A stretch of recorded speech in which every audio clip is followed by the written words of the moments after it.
Imana yarakwihereye amasezerano yiringire, naho wanyura mu bikomeye amaherezo bizasohora.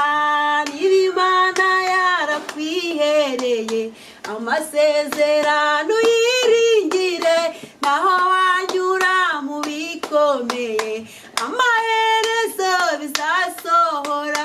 Imana yaravuganye nawe pe, amasezerano yiringire, naho wanyura mu bikomeye amaherezo bizasohora. Amen. Ubwo ngeze aho Imana yari ingarutseho rero igiye kunsohoreza amasezerano yo kubyara nk'uko yabimbwiye, mbese ikama abakobwa n'abahungu nk'uko yabimbwiye.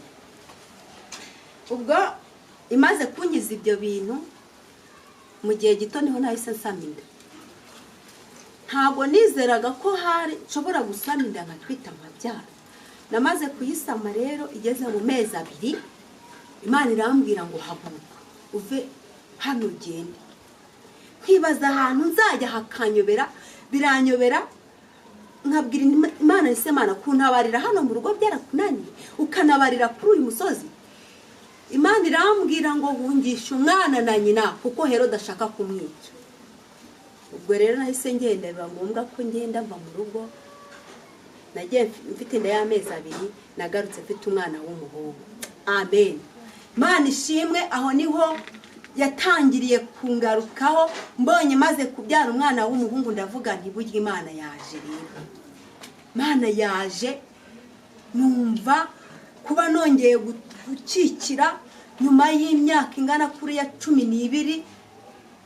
Ndavuga nti Imana ubu noneho ndanjye ndakubonye.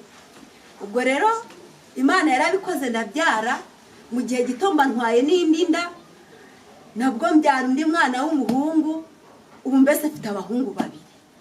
Banyuma y'ibyo bigeragezo byose n'intambara n'urugamba nanyuzemo, rero niyo mpamvu natangiye mvuga ngo ubuhamya bwanjye nabuhaye intego ivuga ngo umugambi Imana ifite ku muntu wayo ni muremure.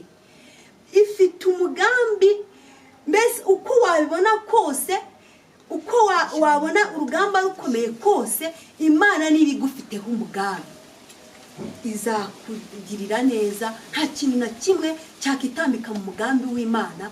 Buriya niyo mpamvu Baramu na Baraki bagerageje kuvuma ubwoko bw'Imana, ariko ngo mu magambo, mu kanwa kabo kavamo amagambo abahesha umugisha. Imana ishimwe rero. Numvaga rwose abantu badukurikiye ubu buhamya bwabubaka, nta hantu Imana itakura umuntu, nta naho itamugeza. Umuntu udukurikiye akaba yumvise uburyo Imana igirengera abantu, igakura abantu mu rupfu, igatanga ubuzima, bakavuga ngo ntube, ariko ikavuga ngo baho. Hari ukuntu Imana ijya itubohera kato, mbese tukakabamo. Nubwo umuyaga wagukubita, inkubi y'umuyaga ikagusanga ku ruzi aho ngaho aho akato kari, ariko umugambi w'Imana byanga bikunda urasohora. Imana ishimwe, Imana ishimwe.